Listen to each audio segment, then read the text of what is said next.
আপনার ফোন হারিয়ে যাওয়ার আগে আপনার ফোনে একটা সেটিং করুন, আপনার ফোনে একটা কাজ করুন। আপনার হারিয়ে যাওয়া ফোন ফেরত পাবেন। আপনার হারিয়ে যাওয়া ফোন বর্তমানে কোন জায়গায় আছে, কোন লোকেশনে আছে, আপনি অন্য একটা মোবাইল হাতে নিয়ে দেখতে পাবেন, জানতে পাবেন। এই অসাধারণ কাজটা কিভাবে করবেন চলুন আমি আপনাদের দেখিয়ে দিচ্ছি, শিখিয়ে দিচ্ছি।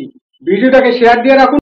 আপনার হারিয়ে যাওয়া ফোন অথবা চুরি হয়ে যাওয়া ফোন ফেরত পাবেন, তার জন্য আপনাকে আপনার মোবাইলে দুইটা সেটিং করতে হবে, দুইটা কাজ করতে হবে।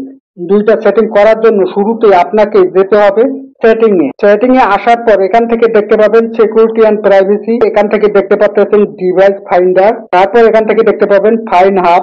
দেখতে পাচ্ছেন এই অপশনটা অফ করা আছে, সবার ক্ষেত্রে অফ করা থাকে, এটাকে আপনি অন করে দিবেন।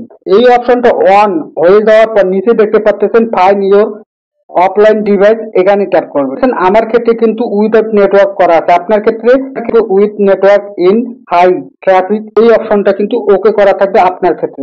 আপনি যে কাজটা করবেন আপনি এই অপশনটাকে ওকে করে দিবেন অথবা একটা টিক চিহ্ন করে দিবেন। তাহলে হবে কি, আপনার ফোনটা যদি অফলাইনে থাকে মানে নেটওয়ার্ক না থাকে, তারপরেও কিন্তু আপনি আপনার ফোনটা বর্তমান কোথায় আছে, কোন লোকেশনে আছে জানতে পারবেন, দেখতে পারবেন। আশা করি বুঝতে পেরেছেন। ভিডিওটাকে শেয়ার দিয়ে রাখুন।